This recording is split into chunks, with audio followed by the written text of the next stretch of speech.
Welcome everybody. Today, I'll be your moderator once again, and I'm happy to have others sharing this task with me. I'm so glad with the team that arose around Areopa that I'm fully supported by many people. Today on the 103rd session already, the 103rd webinar, we have Søren Friis Alexandersen, Microsoft. As you know, working as a program manager. I'll leave it to him to introduce himself a little bit more. And today his topic is 45 tips in 45 minutes. And when I was asking him, when do I step in with questions, I should have known. The logical answer was, well, at the end, we have 45 minutes to get 45 tips done. So yes, if you have questions, please step in. And as you know, that's part of our housekeeping rules. Your microphone is muted, but please interact with Søren in this case with your questions in the GoToWebinar question window. And I, the moderator, Luc van Vugt, will pick them up. So at the end. Welcome everybody. Good afternoon, good evening, maybe even good morning. I haven't looked in the list well to see where you all come from. Welcome to our 103rd webinar once again. As you know, we will record it and you will find it on our YouTube channel or on this page on our website. If you want to be in the know, please make sure that you're subscribed to our newsletter. There is some new things coming up that have not been fully communicated. The first two had on our schedule on March 31 by Benito and April 14 by Patrick are already available to register. The third one on the list by Ivan on April 28 has not yet been fully set up so that you can register. We did communicate already, but somewhere this week probably we will send out a new version of the newsletter. If you're not subscribed, you know the link. Well, you'll find the link also on our website. And we're working, of course, like always, on anything after that. As you might know, there's a lot of conferences going to happen at the end of March in UK, end of April in Hamburg, the Color Cloud, and the Days of Knowledge is in the UK. Then there's one happening in Slovenia, Dynamics Minds, at around the end of May, like also Days of Knowledge Central. And then we'll have BC Tech Days. And of course, on the other side of the ocean, there will also be Directions North America and even further away from Europe, I should say, that's my perspective, Asia. So there's a lot of things happening, and surely from that we will get some new sessions on our list. But okay, that's my introduction for now. And before I'm going to hand over to you, Søren, I want to thank for NAF again for their support enabling us to do this. So I'm going to make you presenter, Søren, and as you might know, you'll be able to accept that and then share your screen. And it's there. All right. Yeah. Hello, everyone. Yeah. Nice you could make it.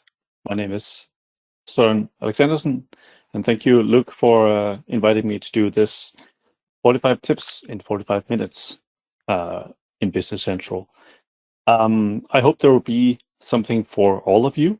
It's a bit of a mix of everything related to the Business Central application. So there'll be stuff in finance and sales and purchase and inventory and what have you, some administration tips and so on.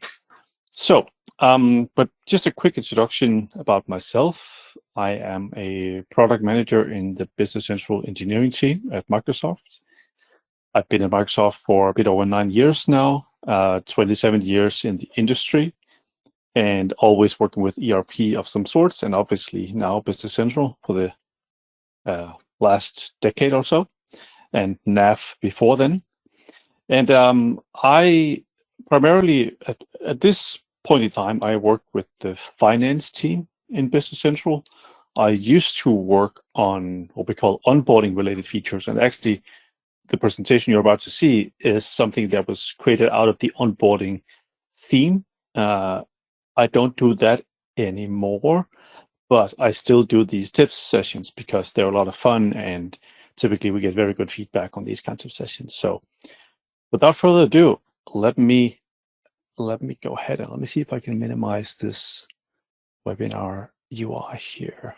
So here we go. All right, let's get started. So now we should actually say 45 tips in 41 minutes, but I think we can manage in any way.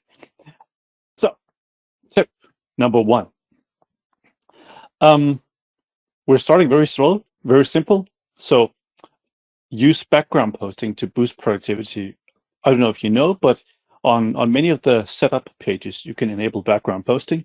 And basically what it does is that when you post a document or a journal within that business area, it happens in the background using the job queue. And it's just a nice way to free up the UI to become more productive, so you don't have to wait for the UI to complete. Actually, a small legacy thing has sneaked onto this slide. You'll notice this field that says notify on success. That field is no longer there because we found out it didn't do anything. So we actually removed it. And that's actually now, I think, 6 months ago. So just a small excuse for showing some legacy UI there. And once you use the job queue, things could happen, could turn up in your reporting box. So here you would find the PDF, for example, if it was a report you were doing, like you were posting a sales invoice or posting a purchase invoice, for example. All right. Tip number 2. Once you use the job queue, chances are you want to get notified about the failures. So job queues tend to fail once in a while. You can now set up a job queue notification, and you do that on the assisted setup list. So you basically run the assisted setup, which is a wizard. You hit next, and you decide who are the administrators of the job queue notifications, and that's important. And I'll show why in just a few minutes. And you decide how to get notified. So you can get notified inside BC with in-product notifications, and you can get notified with business events. And business events are the ones you can consume and react to in Power Automate. So you can build a flow that does something intelligent based on a business event. So when a job queue fails, for example. So you could define some thresholds and set when do you want to get these notifications, and you hit next, and then basically you're done. And here it actually has a link to a template to create a job queue notification Power Automate flow. So that's very nice to give you a starting point to create this job queue notification flow. The in-product notification could look like this. So here it says that the job queue to post this invoice has failed. You can restart it and so on, and you can say, I don't want to show this ever again. And on the role centers, regular users see their own job queues, and job queue notification administrators see all the job queues, which is a great tool for them to now go and manage if there are job queues that are stuck, that have failed, and so on. Because these are typically business critical stuff, and you want to make sure that you can get them up and running again as soon as possible. All right, tip number 3, shifting gears a little bit, Shopify. It's super popular, and it's very, very easy to get started. If you have a shop and you have a Business Central, all you have to do is on the Shopify side of things, you install the Business Central app for Shopify, you install it. It's a few clicks operation. Inside Shopify, it looks like this. And then inside BC, you run the assisted setup that you can use to make the link between Business Central and Shopify. That's also super easy. It's basically just a wizard. And then you accept the terms and conditions. That's very easy. And then you copy paste in your Shopify URL. Typically, it looks a bit nicer than what I'm showing here, but that's basically all there is to it. You copy it over from your Shopify store, you add it here, and you can do various things on your shop to decide how things synchronize back and forth, orders, products, and so on. I won't dive into that here, but as for the connection, the authentication, so on, this is how easy it is. Right. So now that you will try to then mess around with synchronizing stuff back and forth between BC and Shopify, if you want to troubleshoot that, it's sometimes easier to do that in the foreground. So it's not just the job queue that synchronizes things back and forth. The easiest way to do that, to test that manually in the foreground, is to disable the automatic sync, as I've shown here, and then use these actions on top, which would synchronize products, orders, customers, and so on, because then you would get any potential errors thrown in the UI, so you can actually see what's going on. So it's a nice visual way to do the troubleshooting, so you don't have to mess around with logs and stuff like that. All right, tip number 5. Shifting gears again, company badges. Sometimes they fly below the radar in the sense that people don't know about them, but you can set up these nice company badges that help you identify the company. You do that on the company information page. You can decide what the color should be and what the text should be. Notice there's a cap of 6 characters to limit the amount of text that could be within the badge. So here you set them up, and as you can see here, you can see there's that gives me a nice overview. I may want to group country and color for some reason, or however logic makes sense to you to make it clear which environment and which company you're working on. Notice that some of the badges are round and some are square. The square ones are sandboxes, and the round ones are the production environments. I typically remember it by square equals box equals sandbox. That's my sort of own rule of thumb. It's a nice small visual cue to let you know where you are. All right. Tip number 6, database costs. Many of you probably know it already. The database will grow, sometimes for some tables faster than others.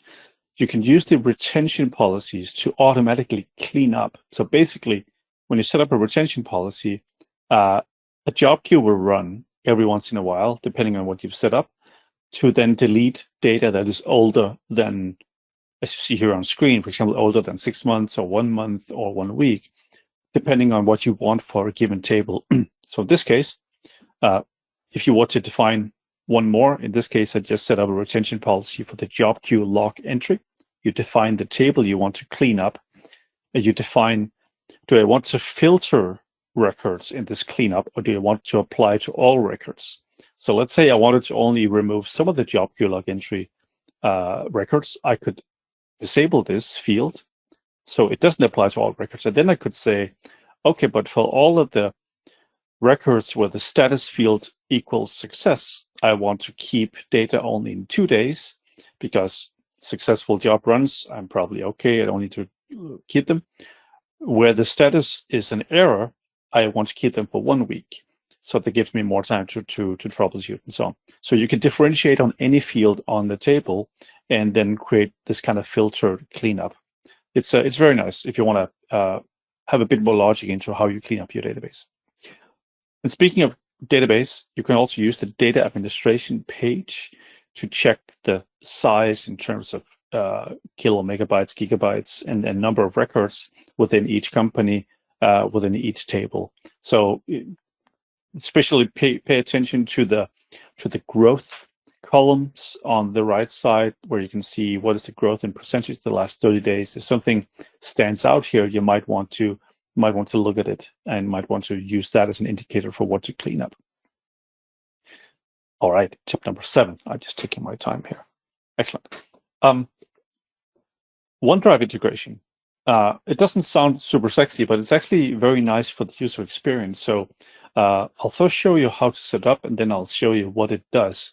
So in the assisted setup list, there is one of the assisted setup is called Connect Your Files to the Cloud. If you run that and hit Next, and make sure to enable this thing called System Features, use with System Features. That's when you get some of the cool things for the user experience. And then you hit Next and Done. And then basically that's it.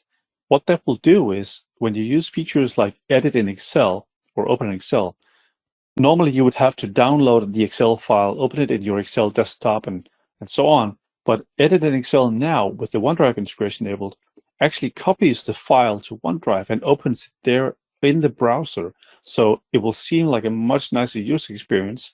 Opening it in a new browser tab, it opens the Excel file. So now you're ready to do your changes and publish the things back to BC. Similarly, when you choose attach as PDF on a invoice or something like that, as here, once you then have generated the document and it's been attached, and you open it in OneDrive, similarly, it will also, now you can use, of course, all the normal share with OneDrive, in OneDrive, and so you can keep a track of it. It will also show up here. So it's just a nice way to work with OneDrive, OneDrive enabled. So you get that cloud feel of all that you do. Excuse me. All right, tip number 8. Speaking of Excel and editing things in Excel, you want to probably enable that for most of the employees in the organization. And you can deploy for any individual user. You can go yourself and use the implement and deploy the Excel add-in, but you probably want to do it once for all users, so everyone don't have to go do it manually. So there's a wizard for that as well, and that's the one I've marked here. So it's a centralized deployment, and hang on, because now we're leaving BC for a second. So you start it, and it has a small guide here that says what you need to do. So I need to now open the Microsoft 365 Admin Center. So this is your Office Admin Center. So you need to be an admin there. So you cannot just be an admin for BC. You need to be an admin in Office in Microsoft 365. But this bulleted list here is this is actually a link. So you can click on this first bullet number 1 here, and it will open the Microsoft 365 Admin Center. And here on the left-hand side, you would go to Settings and Integrated Apps, and you would then choose Get Apps, and you would search for Microsoft Dynamics Office Add-in. Yes, I know it's not very BC flavored, and not even by the looks of it, but this is the add-in. So you'll choose Get It Now, and you will choose to deploy to the entire organization, and you'll hit Next, and you'll hit Next a few times again, and finish the deployment. And it can take some time to propagate to all users, depending on the size of the Entra user directory.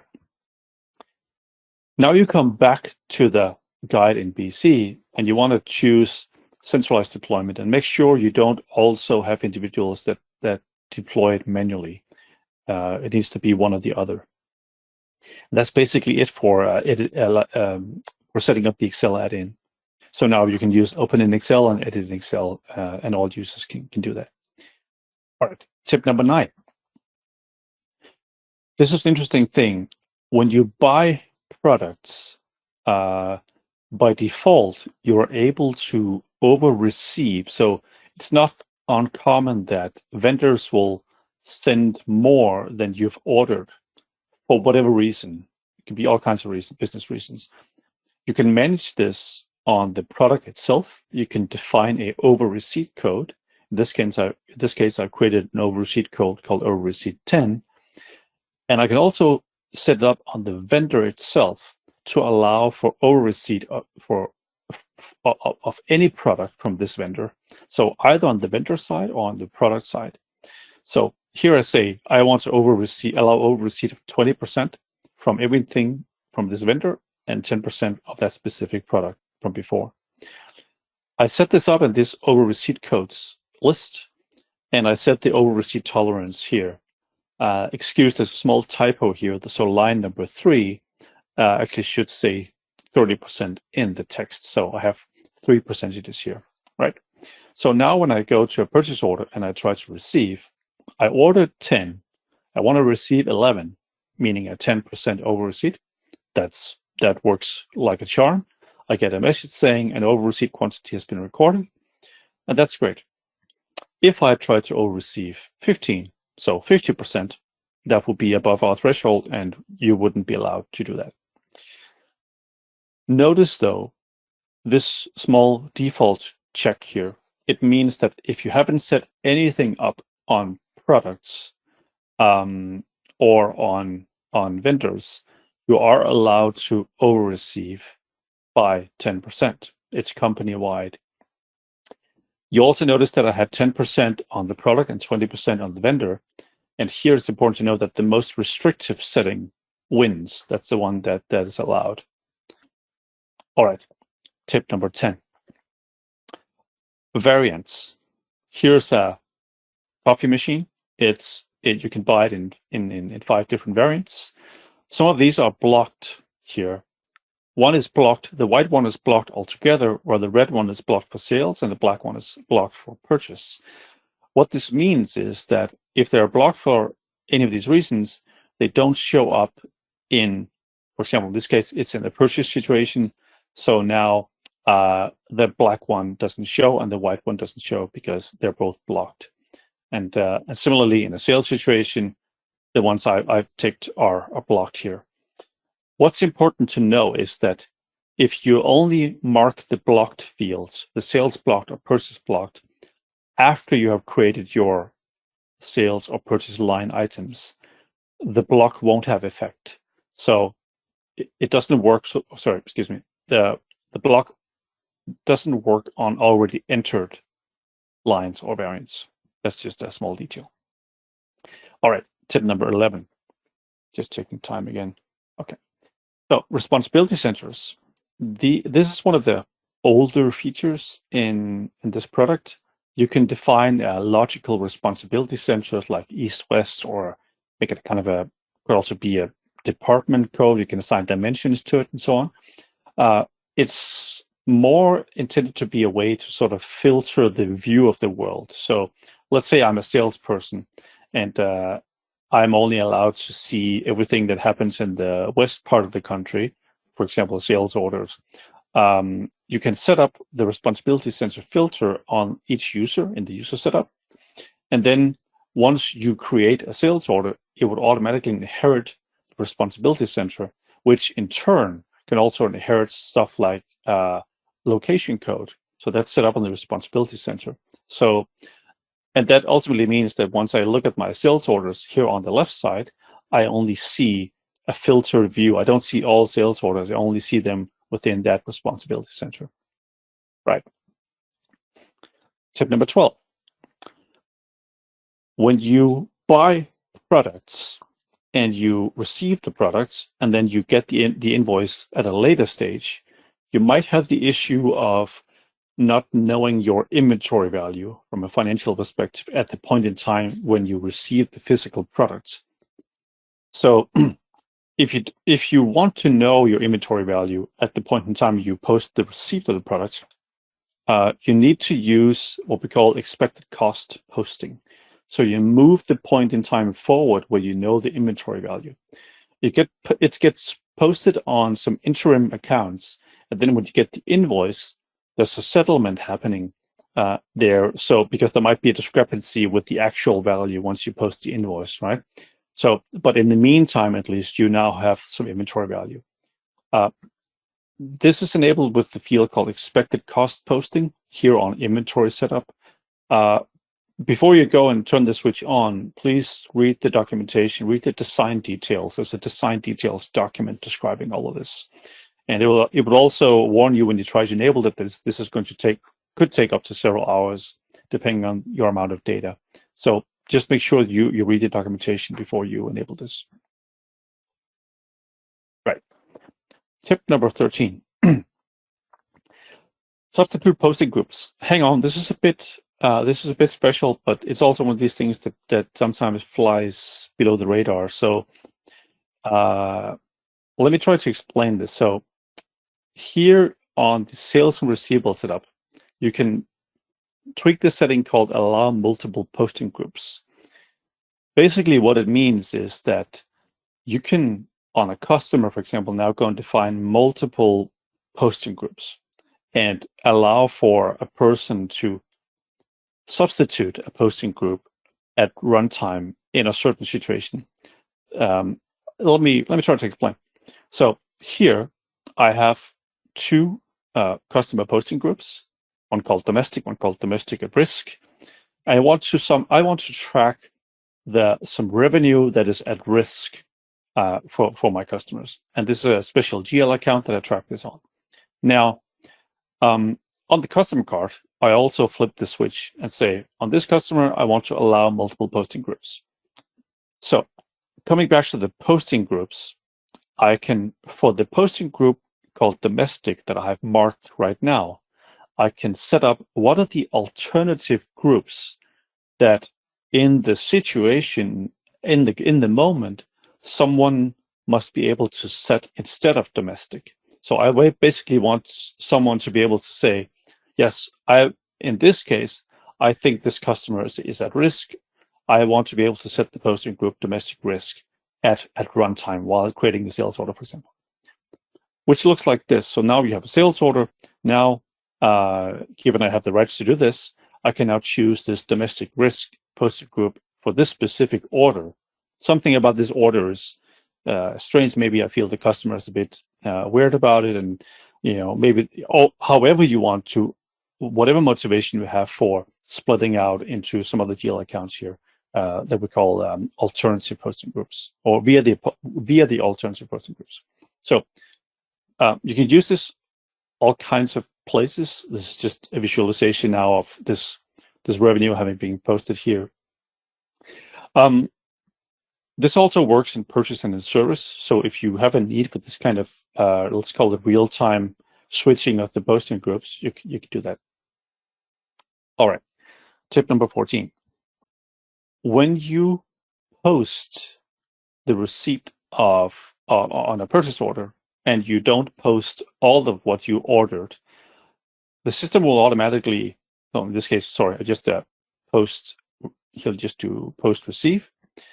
And then the system will automatically suggest the next remainder amount. So I ordered 10, I received 4, system suggests the remaining 6. You don't always want that. Maybe you want people to be more, because you might post the 6 by mistake. Maybe the next time you only receive 2, and maybe it's harder to figure out, find the lines where you need to go and update. So you don't necessarily want this to be auto-filled. Maybe you do. But you can set this on the purchase and payable setup. You can leave the remainder blank, or leave the field blank as a default. So that's a way to sort of control what should the next suggestion be. All right, tip number 15. Errors happen. Once they do, and on many errors, there's now a way to share the details. And if you have your partner or whoever person is helping you, you can share the details via Teams. So what this does, when you click this, it gets copied, the error details get copied to your clipboard. And now you can open Teams and you can paste in the things that's in your clipboard, and you can hopefully get unblocked by a person who knows what's going on. This is also helpful if you need to create a case for Microsoft. So we try to make these error situations more user-friendly and easier to share the information of what actually went wrong. All right, tip number 16. Location mandatory. It almost says exactly what it is.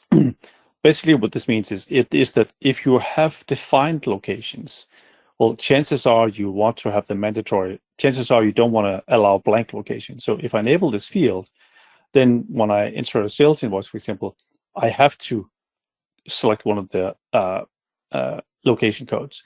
If I don't, I'll get an error. So super simple way to sort of enforce the use of location codes if you have them. Tip number 17. Reminders, also called dunning letters.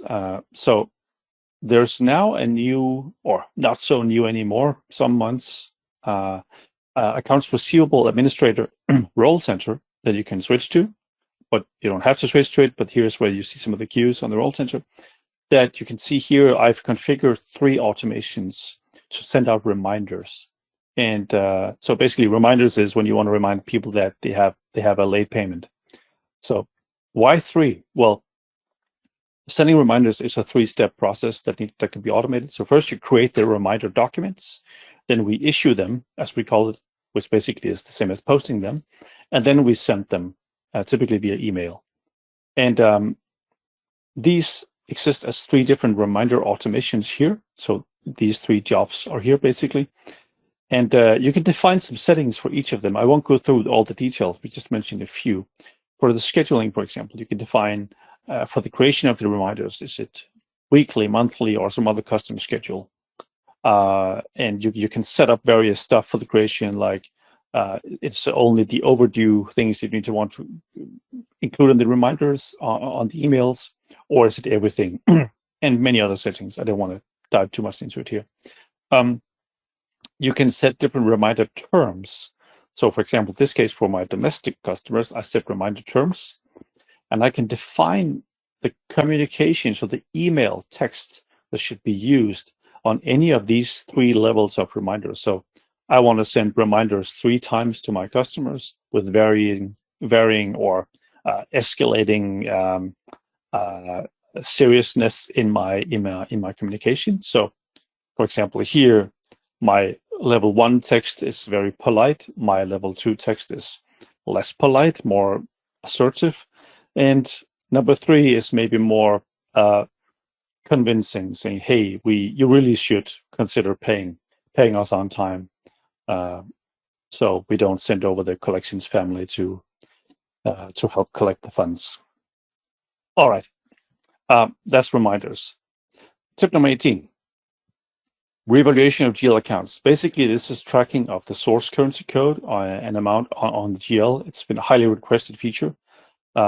So you track the original source currency code. When you do that, you might need to run a reevaluation of the currencies. This is a feature that still reside in what we call feature management. You need to enable it manually, at least up until October this year, where it will be enabled automatically. So basically, on a GL account, you can define the source currencies, like what those are. So here I can define the source currencies. In this case, it's Euro and Danish kroner. And then you can run your GL currency revaluation. It's important to note here that it revaluates per currency, like multiple transactions within the same currency. It doesn't revaluate per transaction, right? That's important to know. All right. Tip number 19. Copilot features. You've probably heard about Copilot these days. You manage them within the Copilot and AI capabilities page. So once you have them available in your environment, you should be able to see them here, and you can deactivate and activate them as you see fit, depending on which ones you want to use. This is where you control your AI features. Tip number 20. Just checking my time here. Sharing of report settings. That's a nice one. So when you do a report and maybe you create some very advanced filter that it takes you a bit of time to set up to run the report, and you want to reuse that, and maybe you want to share that with your colleagues so that they don't have to recreate that advanced report. The way you do this is you run your report. In this case, I just use this customer order summary, and I go here to the use default values from field, where it typically says last used options and filters, because it remembers them from what you did the last time. You can say select from full list, and now you see your report settings, meaning the filters you've done and so on this report. You can say new, create a new report setting. In this case, I call it Georgia customers, because I want to have a summary for the customers in Georgia. And I now set my filter. I know it's a bad example because this filter is super easy. It's just one field, but you can imagine it being very complex. And now I run my report, and now I have this filter, this report setting here. And now you notice this small field here you can share with all users. What this means is the next time someone runs this report, they have this Georgia customers setting available. So if this was a hugely complex filter, it would save your colleagues a lot of time to run the report with that same settings. All right. Tip number 21. Now we can upload multiple files into the document attachment fact box. You've been able to do that for some months, but still, it's a great tip. So uploading files, you see the upload file dialog. You can select multiple files, of course, or you can drag multiple files into the space, and now you will have multiple files uploaded into your documents fact box, which is also the new way of viewing these documents. before we had this attachments fact box area here where it was a bit confusing because it said documents, and you had the small number all the way over to the right. You had to click that one. So you might want to go ahead with your personalization or role customization and remove the attachment fact box area. Right. Tip number 22. Insights into usage of BC. Here's the thing. If you're a partner or an administrator of your company, you might want to know what people are doing within that Business Central environment. So we, as Microsoft, we emit a lot of telemetry from the application, from the system, that you as an administrator can see, can get a hold of, and do all kinds of analysis on. The way you enable it is you go to the environment in Admin Center, in the Business Central Admin Center. You open the details. You need to set this thing here called telemetry. You need some piece of information from the, from the Entra portal, so the Azure portal. You need to have access to that as an administrator. So you probably need to be the global admin of this domain. The way it looks is you want to go to inside the Entra portal. You need to find application insights. If no application insights service has been created, you want to create a new one. And once that has been done, super busy slide, I know, but over on the right side, you'll see the connection string to this application insights service I just created. This is what you will be sending the telemetry to. You just need to tell BC where to send it. So this is the instrumentation key, and you want to grab that and you want to enter that into the Business Central Admin Center here to enable telemetry. And now, once you've done that, immediately BC will emit telemetry to application insights. What you can then do is you can use some of the standard reports. Here is a Power BI report on the usage of BC, where you can see what are users doing, where is it that they are, which pages do they view, and so on. So much stuff here in this report that we keep expanding. That is just great insights. And if you're a partner, it's also a very cool tool to have upsell talks with your customer, because you might be saying, hey, why aren't you using the service management module? Because it makes total sense for your business, or things of that nature. All right, tip number 23. Inventory setup. It almost says, it basically says exactly what it does. On inventory setup, there is this setting called prevent negative inventory. It basically prevents any posting that will drag the inventory into negative state. You could say, well, don't you always want that? Well, not always. There are situations in some companies where you want the inventory to allow to be negative. So, but basically what it means is you will have, when you try to post things, you'll get an error saying you can't do that. You don't have stuff enough on inventory to sell this product. Right. This can be overridden though on the individual items. So you can have the general setting enabled, and if you somehow then says, yes, that's fine, I don't want to allow negative inventory, but for this specific product, I want to allow negative inventory, you can override it. And the most permissive setting wins. So if you say yes here on this product, it will allow negative inventory for this specific product, even though you set the general setting to not allow negative inventory. All right, tip number 24. The checklist, the welcome banner. If you can use it for many things, you can use it to onboard new customers, to put in stuff into the checklist that they should go look at. It could be links to application functionality. It could be links to things outside of the product, a YouTube video they need to see, a documentation site they need to read. We have put standard stuff into the checklist, so you can mingle them to make sense for you. But you need, unfortunately, at this point, a developer, if you want to, let's say you build your own page, or there's some page that we haven't added as an option to populate the checklist with. You need a developer to create that so you can put it on the checklist. But you can use it to onboard new employees, new customers, and so on. Use the checklist administration page to define these checklists. Here is also where you define, is it only a specific person, or is it all people within a certain role that needs to see the checklist, and so on. Right. Tip number 25.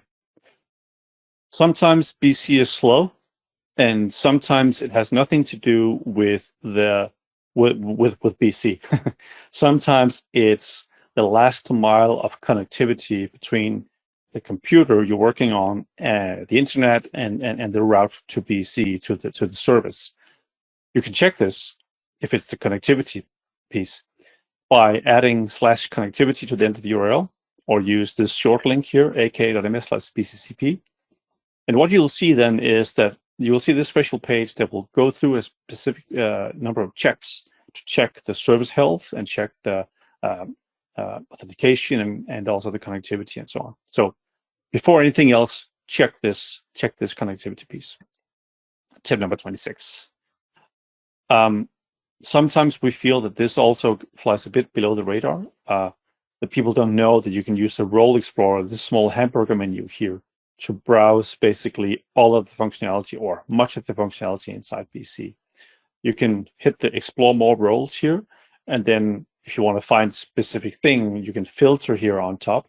You can hit the small 3 dots here and say Expand All, and then you can search, and then it will mark stuff on the page, and then you can use Control down to browse through the search results, jump through them instead of scrolling.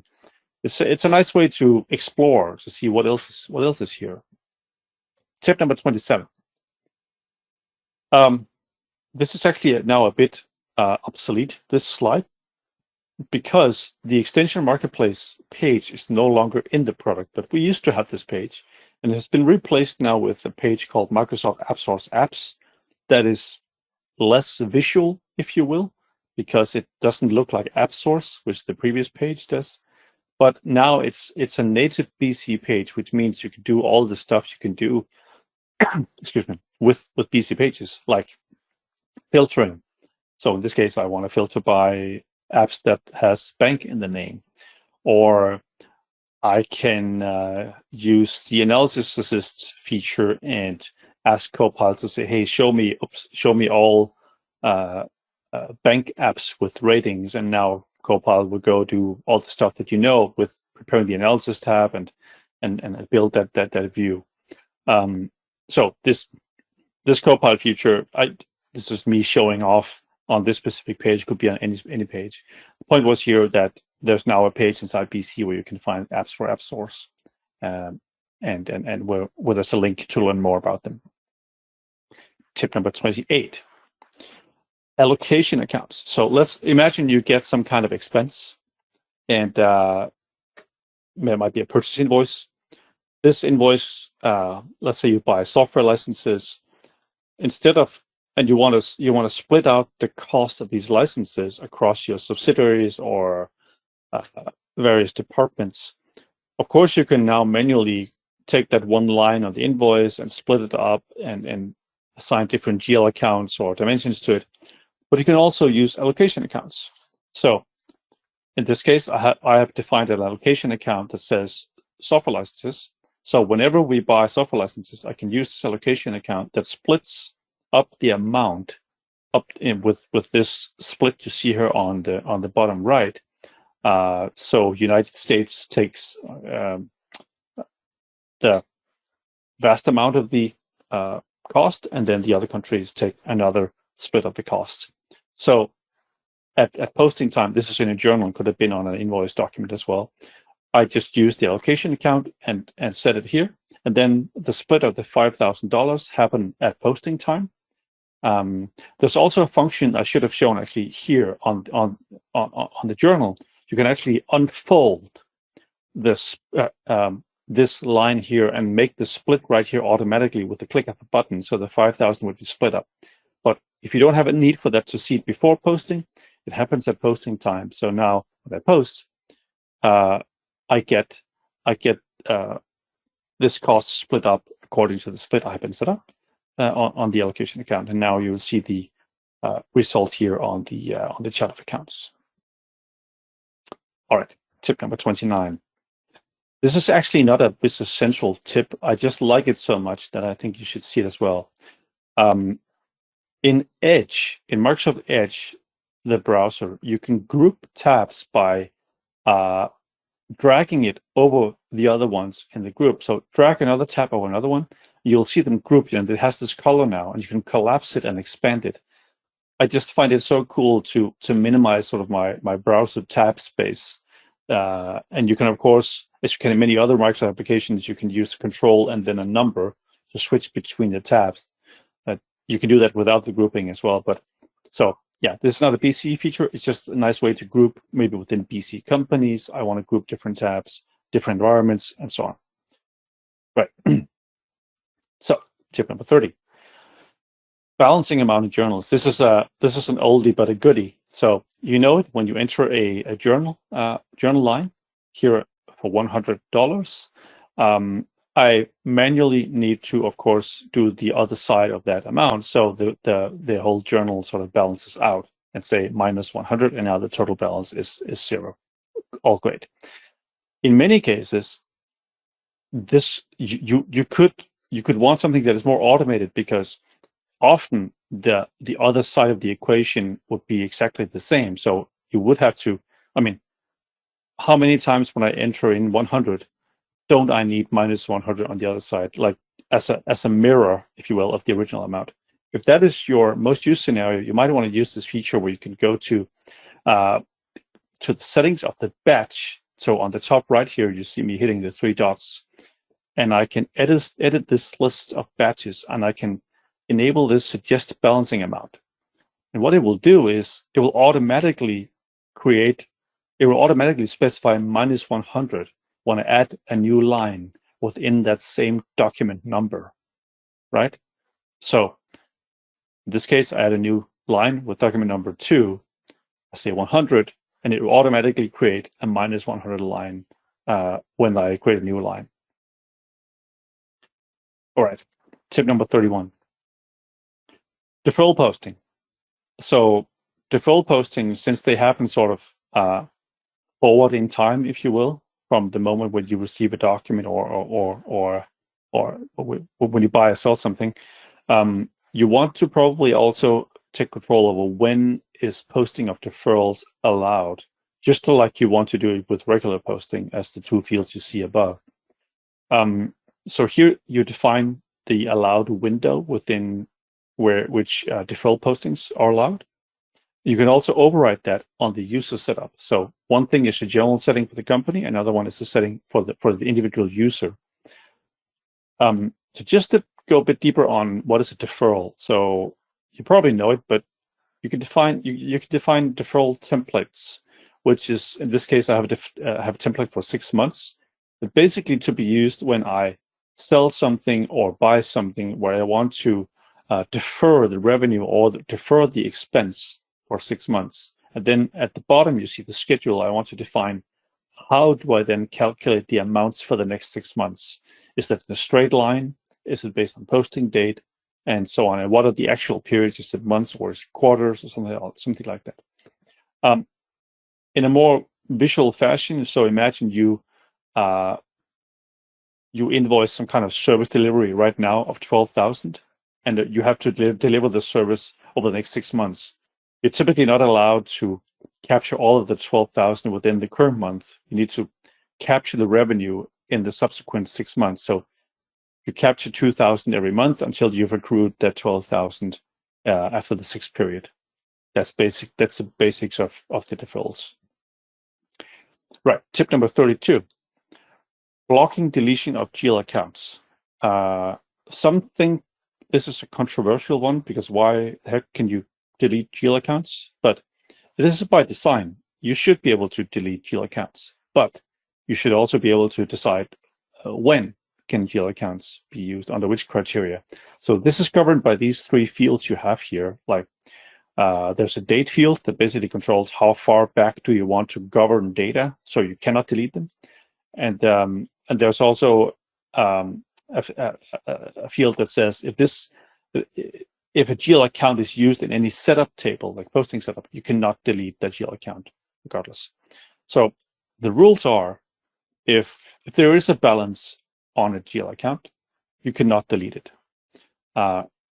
If there is no balance, even if there's transactions, but if the balance is 0 and there's no other restrictions set, you can delete the GL account, which is fine. You might want to get rid of it. You might want to move the transaction somewhere else, so on.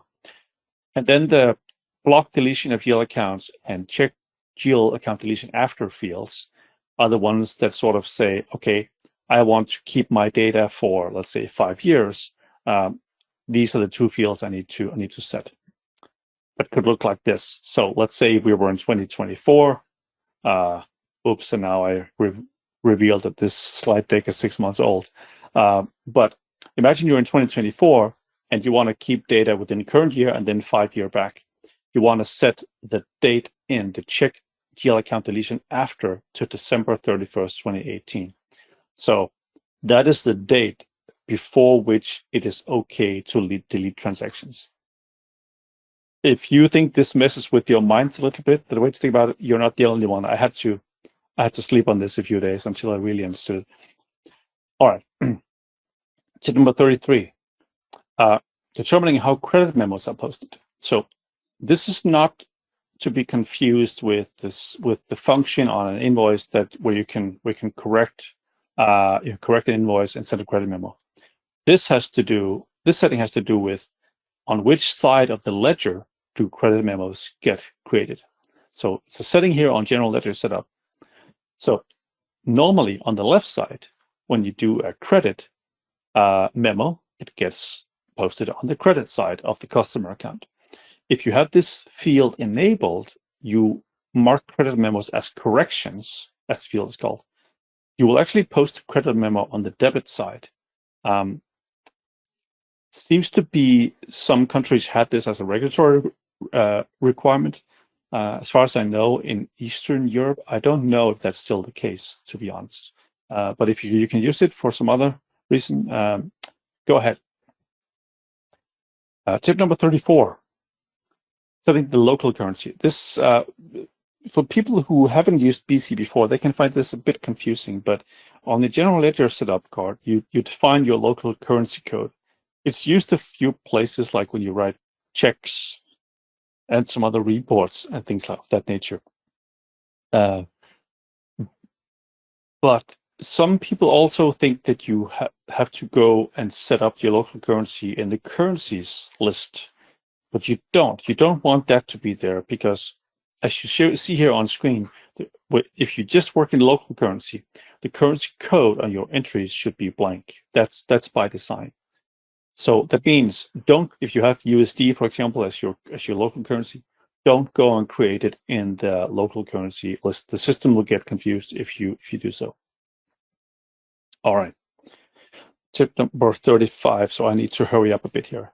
On the general ledger setup, you can enable what we call the data check. If you have that enabled, you will get this nice fact box here on the right that in real time will do checks on this journal. It's a bit like preview posting, but it's in real time. It basically does many of the same checks to make sure it sort of guides you as you type.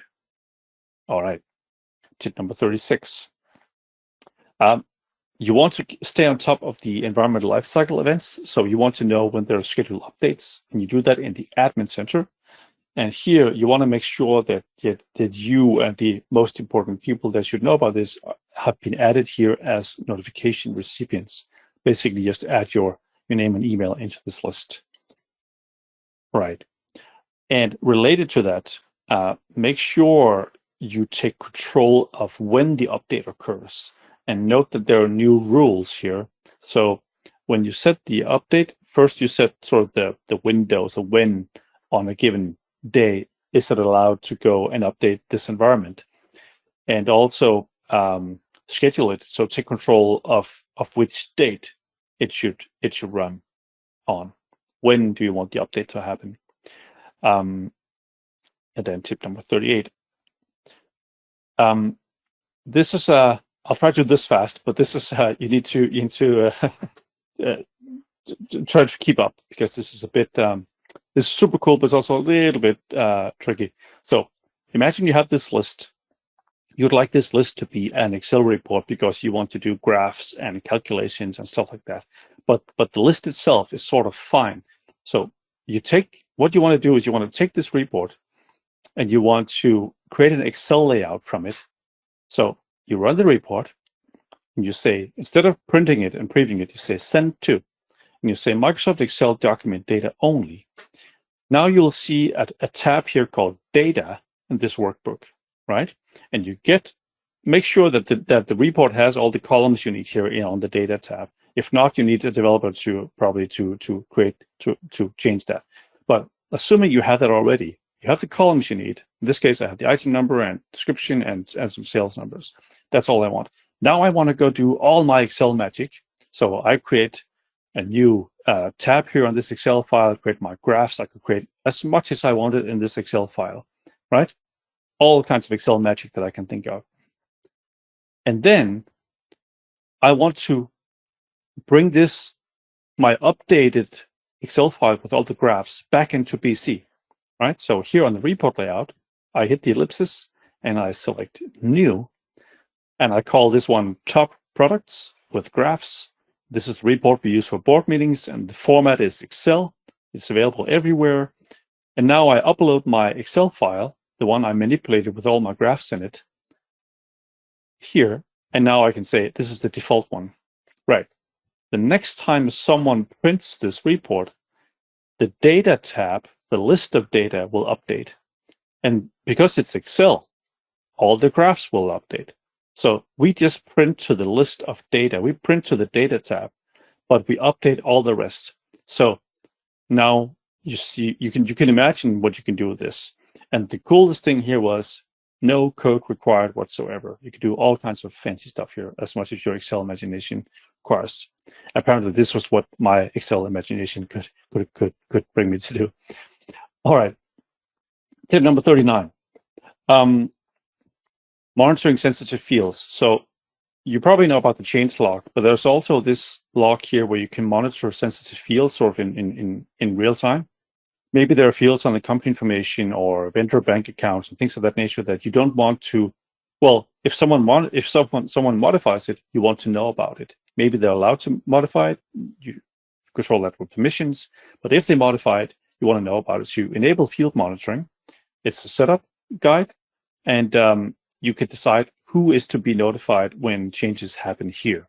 Could also be you want to monitor, if you're a partner, you want to monitor all the setup pages because you don't want your customers to go on and flip switches in setup tables without you knowing about it. At least then you know if there's a support case. Then you can hit finish, and you can see these are the monitored fields, and you can tick which ones trigger notification. And once you get a notification, let's say I modify this one, you get an email with what was the before value and what is the new value, and when was it changed and by whom. Right. Tip number 40, searching company data. So this also shows that this screenshot is some months old. But let's say I want to search for Redder Cloud here. I didn't want to type it all out, but I want to search company data. But I don't want to search all of these tables, contacts, customers, ledger entries, and so on. I'm in sales, so I only want to search a few of these. So I can set up where to search, and that is defined per role. In this case, it's a sales order processor. I only want to search customer and sales quotes and sales invoices. And I hit OK. Next time I search, I only find, it only shows me stuff in those tables. It's just a good practice to take control of where search is being performed to save database or save cost, basically, a better use of system resources, and it's also better for performance. Right. Tip number 41. This tip should have gone before the other one when we were in the admin center about the updates. This is just an important thing to note with the apps update cadence. So one thing is update of the environment, another thing is update of all the apps you have installed. Currently, we update the apps according to the default here, and the default right now is with major updates. We may change that at some point, so that's with the minor updates. But right now, it's with major updates. So, but here you can take control if you want to automatically also pull new versions of app source apps down with every minor update of BC. You can do that. You can set that here. Right. Tip number 42. Sometimes you just want to get a fresh copy of the production environment. as a sandbox. You can play around and test out some things and do some troubleshooting. Well, go to the environment, choose copy, give it a name, and set the environment type to sandbox. And now it's being scheduled. And now in the background, the service will now create a copy of the sandbox. It's preparing here. And of course, now you're able to see that environment within your Business Central as well. Right, tip number 43. We're almost there. Adding any table field to the page. So this is not new. We've had this for some time.